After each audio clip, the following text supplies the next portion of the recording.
नमस्कार मित्रांनो, "तू रे माझा मितवा" मालिकेच्या आजच्या भागामध्ये ईश्वरी आणि अर्णव दोघंजणही आता समोर दिवे लावत असतात. त्याच वेळेला दोघांची एकमेकांशी नजरानजर होते. आता ईश्वरी अर्णवला "पहले आप" असं म्हणते, तेव्हा अर्णव देखील "पहले आप" असं तिला बोलून दाखवतो. त्यावेळेला मग दोघंजणही सारखं सारखं पहले आप बोलत असतात. त्यावेळेला मग आता ईश्वरी म्हणते की "अर्णव सर, असं तुम्ही सारखं सारखं पहले आप बोलत राहिलात तर इंदोरची गाडी ही स्टेशनवरून सुटून जाईल." तेव्हा मग आता अर्णव म्हणतो की "नाही मिस इंदोर, आता असं काहीही होणार नाही, कारण इंदोरची जी गाडी आहे ती मुंबईच्या स्टेशनला आता कायमचीच थांबणार आहे."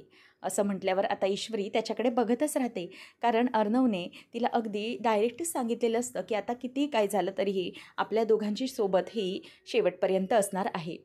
ईश्वरी त्याच्याकडे बघतच राहते आणि नंतर म्हणते की "अर्णव सर, दिवा पेटवा ना." त्यावेळेला आता अर्णव म्हणतो की "मिस इंदोर, अजिबात विचार करायचा नाही आहे, झोपायचं नाही आहे." तेव्हा मग आता ईश्वरी ही त्याच्याकडे बघत राहते आणि नंतर तिला आठवत राहतं अर्णवसोबतचे सगळे क्षण, कशाप्रकारे अर्णव तिला प्रत्येक बाबतीत सावरत असतो. अर्णव ते दिवे पेटवत असताना ईश्वरीला आठवतं की कशाप्रकारे अर्णव ईश्वरीसोबत वागायचा, म्हणजेच ती पडताना तिला सावरणं, त्याचबरोबर तिचा हात भाजलेला असताना तिच्या हातावर अलवारपणे फुंकर घालणं आणि तिला प्रत्येक संकटात सावरणं, हे सगळं सगळं आता ईश्वरीला अर्णवचं आठवत असतं आणि त्यामुळे ती आता दोघंजणी आनंदात एकमेकांबरोबर असतात आणि एकमेकांकडे बघत असतात. त्यानंतर मग आता इथे हे सगळं होत असताना वल्लरी म्हणते की ह्यांचं काय चाललं आहे काय, परंतु आता वल्लरी ही बघते तर लावण्या मागे चिडून निघून गेलेली असते. आता ईश्वरीला सगळ्या अर्णवसोबतच्या आठवणी आठवत असतात, परंतु वल्लरी आता म्हणते की "अगं, काय झालं काय तुझं इथे आणि तू अशी का आलीस?" ती म्हणते की "ओ गॉड मम्मी, मला ना इथे अजिबात थांबायचं नाही आहे. मी काय आता हे दोघांचं रोमांस बघत बसू का? मला इतकं सगळं प्लॅनिंग करूनही काहीच फायदा दिसत नाही आहे." आणि ते बघा दोघंजणी ईश्वरी आणि अर्णव कसे एकमेकांसोबत आहेत. तेव्हा मग ती म्हणते की "अगं लावण्या, जरा धीर धर, असं काय करतेस तू? अगं थोडा वेळ वाट तर बघ आणि अशा प्रकारची चिडचिड करून काय होणार आहे मला सांग." मलाही समजतच नाही आहे की ते एवढं औषध त्या दुधात मिक्स करून पण ती बळजबरीची सुनबाई झोपली कशी नाही काय माहिती. पण नाही, मी अशी हार मानणार नाही आहे. काहीतरी केलंच पाहिजे. त्याशिवाय आता ही काही हटणार नाही आहे मागे.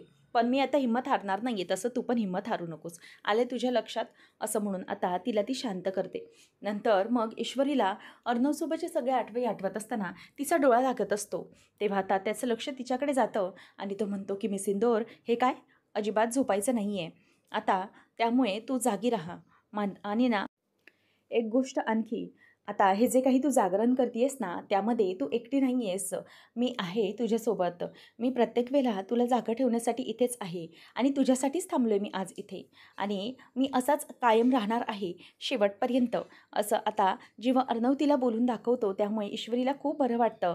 आता ती त्याच्याकडे बघते आणि गालातच असते. त्यावेळेला आता अर्णव हा ईश्वरीचा हात हातात घेतो आणि म्हणतो की "डोंट वरी मिस इंदोर, मी कायम आहे तुझ्यासोबत." असं म्हटल्यावर आता ईश्वरी पण खूप खुश झालेली असते आणि ती अर्णवकडे बघतच राहिलेली असते.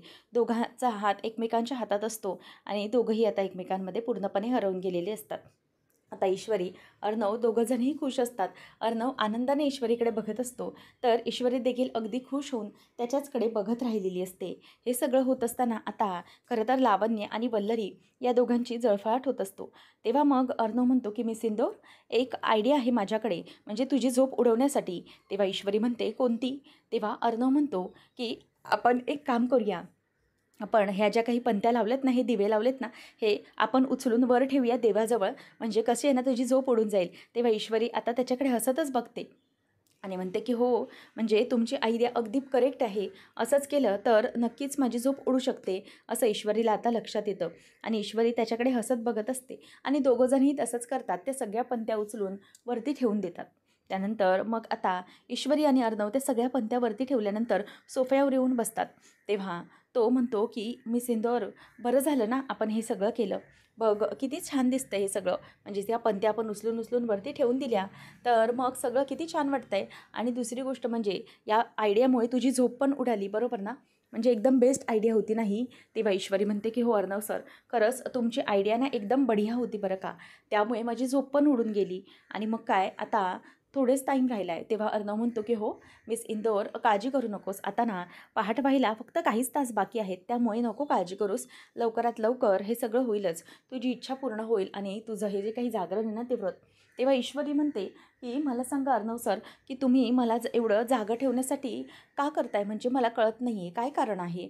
तेव्हा तो म्हणतो की मिस इंदोर, अगं असं या सगळ्याच्या मागे कारण वगैरे लॉजिक शोधत बसायचं नसतं. प्रत्येक गोष्टीमागे प्रत्येक गोष्ट ही आपोआपच होऊन जात असते. आणि माझं म्हणायचं झालं तर आता तू हे व्रत मनापासून करतेस ना, आणि तुला हे जागं राहायचं आहे, त्यामुळेच मी तुझ्याबरोबर आहे. म्हणजे तू जागं राहावंस असं मला वाटतं, बाकी काही नाही. आणि कसं असतं ना, प्रत्येक गोष्टीत लॉजिक आणि कारणं शोधत बसायची असतात गं, असं तो तिला बोलून दाखवतो. त्यामुळे आता ईश्वरी ही त्याच्याचकडे बघत राहिलेली असते. त्याच वेळेला आता अर्णव म्हणतो की मिस इंदोर, काय झालं. तेव्हा ईश्वरी काहीच बोलत नाही. ती फक्त गालातल्या गालात हसत असते. आणि खरं तर अर्णवच्या ज्या काही गप्पा असतात ना, त्यामुळे ती पूर्णपणे हरवून गेलेली असते त्याच्यामध्ये. आता ईश्वरी आता हे सगळं बघत असताना त्याला म्हणते की अर्णव सर, आता पुढे काय करायचं. तेव्हा अर्णव म्हणतो की मिस इंदोर, काहीच हरकत नाही. तू आता थोडा वेळ एकटी बस. मला ना जरा एक मेल करायचा आहे, त्यामुळे मी जाऊन येतो. नको काळजी करूस, मी लगेचच आलो हां. आणि मिस इंदोर, तू अजिबात झोपू नकोस बरं का, असं ईश्वरीला तो बोलतो. आणि ईश्वरी नाही असं त्याला हसतच बोलते. नंतर मग अर्णव इथून निघून जातो. आणि तो जात असताना ईश्वरी त्याच्याकडे बघतच राहिलेली असते. आता त्याचं लक्ष ईश्वरीकडे नसतं, परंतु ईश्वरीचं पूर्णपणे लक्ष त्याच्याचकडे असतं. आणि ती त्याच्यात पूर्णपणे आता हरवून गेलेली असते. तेवढ्यातच एक बाई दरवाजात येते आणि कोणी आहे का घरात असा आवाज देते. त्यावेळेला ईश्वरी तर तिथेच असते. ईश्वरी म्हणते की हो हो, या ना आतमध्ये या. तेवढ्यातच वल्लरी आणि लावण्या मागून येतात. आणि त्या म्हणतात की लावण्य म्हणते की अरे तुम्ही. तेव्हा मग वल्लरी म्हणते की अगं या आहेत लोखंडे वहिनी, या ना लोखंडे वहिनी, असं म्हणून आता ती त्यांना बोलावते. आणि नंतर त्या आतमध्ये येतात. तेव्हा म्हणतात की बरं झालं तुम्ही सगळे जागेच आहात. तेव्हा मग ती म्हणते की हो अहो, जागंच राहायचं आहे ना, कोजागिरीची रात्र आहे. त्यावेळेला मग आता ती म्हणते की हो, दरवर्षीप्रमाणे कोजागिरीच्या रात्री लक्ष्मीदेवी फिरतच असते, हो की नाही. तेव्हा वल्लरी म्हणते की हो, तुम्ही लक्ष्मीदेवीच्या रूपातच आला आहात. तेव्हा त्या मावशी म्हणतात, म्हणजेच त्या लोखंडे वहिनी म्हणतात की नाही हो, मी कसलं लक्ष्मी, खरं तर खरी लक्ष्मीच घरभर फिरत असते असं म्हणतात. परंतु माझं काय आहे ना, कोजागिरीच्या रात्री हळदी कुंकूसाठी मी जातच असते. 11 घरी मी वाण देत असते, तर त्यातलं 11वं घर हे तुमचं. त्यावर वल्लरी म्हणते की ईश्वरी. तेव्हा ईश्वरी म्हणते की हो हो, आलं माझ्या लक्षात. लावण्य मॅडम हे घ्या, तुम्ही हळदी कुंकू देऊन घ्या, मी ना त्यांना दूध आणते. असं म्हणून आता ईश्वरी ही दूध आणण्यासाठी आतमध्ये जाते. आणि मग लावण्या ही हळदी कुंकू देण्यासाठी म्हणून पुढे येते आणि तिला हळदी कुंकू देते. तेव्हा मात्र आता वल्लरीला आणि लावण्याला खूप आनंद झालेला असतो. आणि ईश्वरी ती सून आहे हे तिने ओळखलेलंच नसतं. त्यानंतर मग आता लगेचच पुढे त्या म्हणतात की हे बघा वल्लरीताई, हो हे 11वं घर आहे तुमचं वाण देण्याचं, त्यामुळे शेवटीच अगदी तुमच्याकडे आले आणि हे घ्या वाण. असं म्हणून आता त्या तिलाच लावण्यालाच वाण देतात आणि लावण्य देखील ते वाण घेते. तेव्हा मग लगेचच वल्लरी म्हणते की थांबा हां, मी तुमचा फोटो काढते. असं म्हणून ती पटकन त्यांचा फोटो काढून घेते, जेणेकरून तिला आजीला दाखवता येईल म्हणून. मग नंतर लावण्य खूपच खुश होते. तेव्हा आता लगेचच पुढे लोखंडे वहिनी म्हणतात की ही कोण. तेव्हा ती म्हणते की हे घ्या, हे ना मसाला दूध आहे. त्यावेळेला मग आता लगेचच पुढे ईश्वरी ते दूध घेऊन येते आणि म्हणते की नमस्कार, मी तुम्हाला हळदी कुंकू देऊन घेते. त्यावेळेला ती मी कोण असं विचारल्यावरती म्हणते की हो, माझी ओळख मी करून देते, मी सौ ईश्वरी अर्णव राजे शिर्के. असं म्हटल्यावरती म्हणते की अच्छा, अगं तू अर्णवची बायको आहेस का, मला वाटलं की ही आहे, नाहीतर मी हिला वाण दिलंच नसतं, तुलाच दिलं असतं. त्यावेळेला ईश्वरी म्हणते की काही हरकत नाही. मग लोखंडे वहिनी म्हणते की तसं नाही, म्हणजे वल्लरीताई पण काही बोलल्या नाहीत मला. तेव्हा ईश्वरी म्हणते की जाऊ द्या हो, विसरल्या असतील त्या. ठीक आहे, हरकत नाही, तुम्ही दूध पिऊन घ्या, मी तुम्हाला हळद कुंकू देते. त्यानंतर मग असं म्हणत असताना लोखंडे वहिनीला जरा विचित्रच वाटत असतं. म्हणजे वल्लरी काही सांगत नाही म्हणून तिला जरा वेगळंच वाटत असतं. त्यानंतर मग आता इथे त्या दोघींच्याही गप्पा सुरू असतात. तेव्हा वल्लरी ही म्हणते की बरं ठीक आहे, तुम्ही हळद कुंकू घ्या. मग ईश्वरी आता त्यांना हळद कुंकू देते आणि त्यांना नमस्कार देखील करते. तेव्हा मग ते म्हणतात की सुखी राहा गं पोरी, म्हणजे अगदी व्यवस्थितपणे व्रत करते सगळं. तेव्हा ती म्हणते की हो, सगळं काही व्यवस्थित आहे, तुम्ही दूध पिऊन घ्या ना. तेव्हा ती म्हणते की हो हो, अगदी छान झाले बरं का दूध. असं म्हणून त्या तिचं कौतुक आता करतात.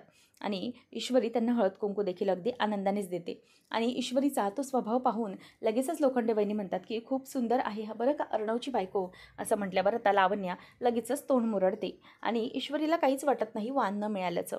तेव्हा आता वल्लरी आणि ईश्वरीला बाय बोलतच लोखंडेबाईंनी म्हणतात की बरं चला मी निघते, खूप रात्र झाली आहे. तेव्हा आता लावण्या म्हणते की फायनली मामी मलाच वाण मिळालं, म्हणजे ही सगळी पूजा माझ्याकडून झालीच असंच त्या ओल्ड लेडीला वाटेल ना. बरं ठीक आहे, आता तर माझं काम झालं आहे ना, आपल्याकडे प्रूफ पण आलं आहे. मी एक काम करते, मी आता ना निघते. खूप पहाट झाली अक्षरशः आणि आता ना मला खूप झोप येते, त्यामुळे मी निघते. तेव्हा वल्लरी म्हणते की अगं अगं थोडेच तास काही बाकी आहेत, उगीचच कशाला. तसंही ओल्ड लेडीला इम्प्रेस करण्यासाठी तिथे थांब ना तू, मग तिला वाटेल की तूही रात्रभर जागी आहेस ना, म्हणूनच म्हटलं तिला हे फोटोज दाखवूया आणि मग हिची मजा करूया. तेव्हा मग ती म्हणते की ओके ठीक आहे. आणि तेवढ्यातच आता खरी लक्ष्मी दरवाजात आलेली असते. तीच म्हणजे एक म्हाताऱ्या आजीच्या, वृद्ध आजीच्या रूपामध्ये लक्ष्मी देवी ही घरात आलेली असते. त्यावेळेला आता ईश्वरीला ती म्हणते की पोरी येऊ का गं घरात. तेव्हा ती म्हणते की अरे आजी या ना, या घरात, असं आता ती त्यांना म्हणत असते. त्याच वेळेला मग आता त्यांच्याकडे लावण्य आणि वल्लरी बघत राहते. तेव्हा आता लावण्य म्हणते की ओ माय गॉड यू, कशी आहे ही म्हातारी, म्हणजे बघ ना घरात येतानाच कसा वास यायला लागला. त्यावेळेला वल्लरी म्हणते की हो अगं जाऊ दे, या बाईला, म्हातारा बाईला देऊ दे, या ईश्वरीला हळदी कुंकू, आपल्या तसं इथे काही काम नाही आहे, आपलं झालं आहे, आपलं वाण देव घेऊन झालं आहे, आपण निघूया. आणि या दोघी दोघी सेम कॅटेगरीतल्या आहेत, जाऊ दे, गरीब गरीब आपण जाऊया, असं म्हणून ते दोघीजणी आता तिथून निघून चाललेले असतात. त्याच वेळेला मग आता आजी म्हणते की पोरी अगं कोजागिरीची रात्र आहे, जागी आहेस ना. तेव्हा मग ईश्वरी म्हणते की हो आजी या ना, या जागी आहे मी, आणि या. तेव्हा मग आता ईश्वरीला ती म्हणते की काय गं पोरी मला जरा दूध मिळेल का गं. तेव्हा ईश्वरी म्हणते की हो हो आजी या ना, सावकाश या, असं म्हणून आता ती म्हाताऱ्या आजीला आतमध्ये घेऊन येत असते. आणि हे सगळं लावण्य बघते आणि म्हणते की जाऊ दे, तिचं तिला करू दे, आपल्याला काहीच गरज नाही हे सगळं करण्याची, जाऊ दे. त्या दोघीही तिथून आता त्या म्हातारीला बघून निघून चाललेले असतात. आता आजी खालीच बसत असते. ईश्वरी म्हणते की आजी तुम्ही इथे खाली का बसताय, इथे प्लीज सोफ्यावर येऊन बसा ना, इथे नका बसू. तेव्हा आजी म्हणते की नाही गं पोरी, मला त्या सोफ्यावर वगैरे गाद्यांवर नाही जमणार, मी आपली खालीच बरी, असं म्हणून ती बिचारी लक्ष्मीदेवी खालीच बसते. तेव्हा आता वल्लरी म्हणत असते की बघितलं का कशी आहे ती भिकारडी आजी, जाऊ दे, हिच्याकडे काय जायचं हळद कुंकू द्यायला. म्हणून त्या दोघी आता तिथून अक्षरशः निघूनच जातात. त्यांना खरं तर लक्ष्मीदेवी प्रसन्नच होणार नसते, कारण त्या दोघींचेही विचार तसेच असतात, अगदी गरीब. मग नंतर ईश्वरी येते आणि ईश्वरी म्हणते की आजी बसा हा, म्हणजे तुम्ही हे पाणी पिऊन घ्या आधी, मग तुम्हाला दूध देते. मग ईश्वरी आता त्यांना प्यायला पाणी देते आणि आजीला ती म्हणते की आजी हे घ्या पाणी. आणि ते पाणी देत असताना आजीच्या पायाजवळ थोडंसं सांडतं. तेव्हा आजी म्हणते की अगं पोरी पाणी. तेव्हा मग ईश्वरी म्हणते की राहू दे आजी, हरकत नाही, मी पुसेन नंतर. आणि ते पाणी तसंच राहतं. मग ईश्वरी आजीला म्हणते की आजी हे घ्या, दूध पिऊन घ्या. तेव्हा मग आता आजी ते दूध प्यायला लागते. तेव्हा ते दूध पित असताना आजी त्या बाईला म्हणजेच आजीला ठसका लागतो. ईश्वरी म्हणते की आजी सावकाश हा सावकाश. तेव्हा अगदी आजीच्या पाठीवरून ती प्रेमाने हात पण फिरवत असते, तुम्हाला ठसका लागलाय म्हणून. त्यानंतर मग आता बिचारी आजी ईश्वरीच्या हातचं ते दूध प्यायला सुरुवात करते. आणि तेवढ्यातच अर्णव आलेला असतो. अर्णव येतो आणि त्या दोघांजवळ अगदी प्रेमाने बसतो आणि ईश्वरीला म्हणतो की ईश्वरी अगं हिला इथे का बसवलंस आजीला, वरती बसा ना तुम्ही, आजी या ना प्लीज वरती बसा. तेव्हा ती म्हणते की नको रे नको बोरा, मी इथेच बरी आहे, असं म्हणून ती पण तिथेच बसते. आणि त्यानंतर मग आता आजीला पाहून ईश्वरी इतकी खुश आहे, ते पाहून खरंच त्याला खूप आनंद झालेला असतो. नंतर मग आता इथे आजी त्यांच्या दोघांकडे बघते आणि म्हणते की तुम्ही दोघं आहात का, खरंच तुमच्या दोघांचा जोडा आहे ना, तो अगदी लक्ष्मीनारायणाचा जोडा शोभतो बघा, अगदी एकमेकांना दोघंही साजेसे आहात. तेव्हा मग आता आजीला अर्णव म्हणतो की थँक्यू आजी. तेव्हा मग दोघंजणही आजीकडे बघूनच हसत राहिलेले असतात. ईश्वरी म्हणते की आजी बरं झालं तुम्ही आलात हां. तेव्हा आजी म्हणते की हो गं पोरी, मला यायचंच होतं, कोजागिरीची रात्र आहे, असं म्हणतात ना की कोजागिरीची रात्री कोण कोण जागा आहे ते बघूया. तेव्हा मग ईश्वरी म्हणते की हो खरंच बरंच झालं तुम्ही आलात ते. तेव्हा आता आजी म्हणते की बरं ऐकलंस का मी काय म्हणते, तू सगळं जागरण व्यवस्थित करतेस ना, हे रथ वगैरे मात्र व्यवस्थित पार करतेस असं दिसतंय हां मला. तेव्हा आता अर्णव लगेचच आजीला बोलून दाखवतो की हो मग काय, व्रत पूर्ण करते ती. आणि तुम्हाला माहिती आहे का आजी, हिला जागं ठेवण्याचं काम मात्र मी करतोय, मी पण हिच्यासोबत असाच जागा आहे. तेव्हा आता आजी म्हणते की पोरांनो अशीच एकमेकांना साथ द्या बरं का, तुम्ही अगदी शेवटपर्यंत एकमेकांना साथ द्याल हां, असं म्हणून ती त्यांना आशीर्वाद देते. खरं तर लक्ष्मीचाच आशीर्वाद दोघांना मिळालेला असतो. नंतर मग ईश्वरी येते आणि म्हणते की आजी थांबा, तुम्हाला मी हळद कुंकू देते. तेव्हा आता ईश्वरी या आजीला खाली बसवलेलंच असतं आणि आजीला ती आता हळद कुंकू द्यायला लागते. खरं तर हे सगळं ती चक्क देवीलाच हळद कुंकू देत असते असं झालेलं असतं. आता कोजागिरीच्या रात्री शेवटी अगदी लक्ष्मी माता आलेली असते. मग आता ईश्वरी ही त्यांच्याकडे बघतच राहिलेली असते. नंतर मग आजीला ती हळद कुंकू देते. कुंकू थोडंसं त्याच पाण्यामध्ये सांडतं. आजी म्हणते की बरं राहू दे, काहीच हरकत नाही, नंतर होईल ते व्यवस्थित. त्यावेळेला आता आजी म्हणते की पोरी, खरंच तुझ्या रूपामध्ये मला खूपच तेज दिसतं, खूपच सुंदर आहेस आणि सगळं घर अगदी व्यवस्थित सांभाळशील बरं का. तेव्हा ईश्वरी आजीचा आशीर्वाद घेते आणि आजी म्हणते की औक्षवंत हो, सुखी राहा, दोघंही अगदी सुखाने संसार करा, दोघंही एकमेकांना अगदी शेवटपर्यंत साथ द्याल, असं आजी त्यांना आशीर्वाद देते. नंतर मग अर्णव म्हणतो की हो आजी, मला पण आशीर्वाद दे, मी पण जागं ठेवण्याचं काम करतोय. तेव्हा मग आजी त्याला पण आशीर्वाद देते. आता आजी म्हणते की सगळं व्यवस्थित होईल तुमचं, खूप सुखी राहाल तुम्ही दोघं, असं म्हणून आता आजी त्यांना आशीर्वाद देऊन निघत असते. तेव्हा मग आता एकच चमत्कार झालेला असतो की जे काही पाणी पडलेलं असतं त्यात कुंकूही पडलेलं असतं. त्यामुळे आता आजीची जी पावलं असतात ती पावलं आता त्या पाण्यामध्ये पडलेली असतात आणि त्यामुळे त्याच लाल कुंकवाच्या पाण्यासकट आजी ही बाहेर पडलेली असते आणि आजीची जी जातानाशी परत लक्ष्मीची पावलं असतात ती उमटलेली असतात आणि ती पावलं जी उमटलेली असतात ते पाहून ईश्वरीला आता खरंच खूप आनंद झालेला असतो. ईश्वरी आता आजीला जाताना बघते आणि आजीला ती व्यवस्थित म्हणते की आजी तुम्ही व्यवस्थित जा. तेव्हा आता आजी ही जात असताना ईश्वरी तिच्याकडे बघत राहते आणि म्हणते की मला असं का वाटलं की मला काय कोणीतरी अगदी माझं जवळचं भेटलं, म्हणजे ज्या व्यक्तीची मी वाट बघत होते ती व्यक्ती हेच होती असं का वाटलं मला, आणि ऊर अगदी भरून आला मला या आजीला भेटून, असं तिला मनातच वाटू लागतं. तेवढ्यातच तिचं लक्ष हे आजींच्या पावलांकडे जातं आणि तेवढ्यातच तिच्या लक्षात येतं की बरोबर आजी ज्या आल्या होत्या ना त्या अगदी लक्ष्मीच्या पावलाने आल्या होत्या आणि तिला अगदी खूप बरं वाटत असतं. कारण की आजीला अशा प्रकारे जाताना ती जेव्हा बघते तेव्हा तिला कळतं की हा आजीचाच आशीर्वाद होता, म्हणजेच श्री लक्ष्मी देवी स्वतः घरी आलेली होती. आणि मग त्या लक्ष्मीच्या पावलांकडे बघून ती नमस्कार आणि वंदन करते. कारण तिच्या लक्षात येतं की माझी लक्ष्मी देवी, जिच्यासाठी मी जागरण करत होती, ती लक्ष्मी देवी ही आजीच्या रूपात येऊन गेली आणि तिनेच ही कुंकवाची अशी पावलं उमटवली. तेव्हा आता ईश्वरीकडे अर्णव बघतच राहतो की ईश्वरी अशी का बघतीये. त्यावेळेला ईश्वरी ज्या ठिकाणी बघत असते खाली तिथे त्याचंही लक्ष जातं आणि त्यालाही कळतं की मिस इंदोर या पावलांकडे बघत आहे, म्हणजेच आजीची ही पावलं होती ती लक्ष्मी देवीची पावलं, असं म्हणून आता तिथून ईश्वरी आणि अर्णव दोघंही आतमध्ये येतात. आता ईश्वरी ही देवीला आशीर्वाद मागते. ती म्हणते की देवी, पहाट झाली आहे, आता पहाट व्हायला झाली आणि रात्रभर माझे जागरण झाले, तुझी कृपा ही माझ्यावर सदैव आहे, हे तू त्या आजीवरून दाखवून दिलंस आणि त्याची प्रचितीही मला आली की माझ्यावर लक्ष्मीदेवी सदैव प्रसन्न राहणार आहे. पण आता तुझं माझ्यावर आयुष्यभर असंच प्रेम राहू दे आणि अशीच माझ्या पाठीशी खंबीरपणे उभी राहा, असं आता देवीला ती हात जोडून बोलत असते. आणि देवीच्या जवळ ती दिवा पेटवते आणि तिचं व्रत आता अक्षरशः पूर्णच झालेलं असतं आणि ते पूर्ण झालेलं व्रत झालं म्हणून ती हात जोडते आणि त्याच वेळेला ती आता खाली बसते आणि अचानकच तिला गरगरल्यासारखं होऊ लागतं आणि ती तिथल्या तिथेच खाली बसते. आणि ती खाली बसत असताना तिचा डोळा आता लागून गेलेला असतो. तेवढ्यातच वल्लरी आणि लावण्य येतात. लावण्य म्हणते की मामी बघा, ही झोपली आहे कशी मस्त ढाराडूर. तेव्हा वल्लरी म्हणते की झोपली आहे काय, थांब मी हिला ना उठवते. तेव्हा वल्लरीला लावण्य म्हणते की नको नको मामी, थांबा, तिला उठवू नका. अहो आता अशीच आपल्याला जर झोपलेली दिसते तर याचा फायदा आपल्याला घ्यायलाच हवा ना. आपण आता एक काम करूया, आपण आता त्या ओल्ड लेडीला बोलवूया, म्हणजे दाखवता येईल की तुमची सुनबाई ही काय करते ते. त्यावेळेला मग दोघीजणही जातात आणि आतमधून सुभद्रा आजीला घेऊन येतात आणि लावण्या वल्लरी म्हणते की बघा बघा हिचं काय चाललंय. तेव्हा मग वल्लरी पण म्हणते, हो ना, या बळजबरीच्या सुनबाई बघितलंत का कशा झोपल्या आहेत, म्हणजे हे व्रत हिला करायला जमतच नव्हतं तर मग हिने हे करायचं तरी कशाला होतं ना, उगीचच या व्रताचा अपमान केला हिने. तेव्हा मग आता लगेचच आजी म्हणते की उठवा हिला. तेव्हा वल्लरी आवाज देते की ओ बळजबरीच्या सुनबाई, ओ बळजबरीच्या सुनबाई, उठा जरा. तेव्हा तरीही ती हलतच नसते. तेव्हा मग लगेचच आजीला ती म्हणते की बघितलं का, अजूनही ही हलतच नाही आहे. तेव्हा लावण्या हे यू असं करून तिला आता हाक मारते आणि तिचा अगदी खांद्यावर हात ठेवून तिला हलवते. त्यामुळे आता ईश्वरीला पटकन जाग येते आणि ती समोर बघते तर आजी वगैरे सगळेजण आलेले असतात.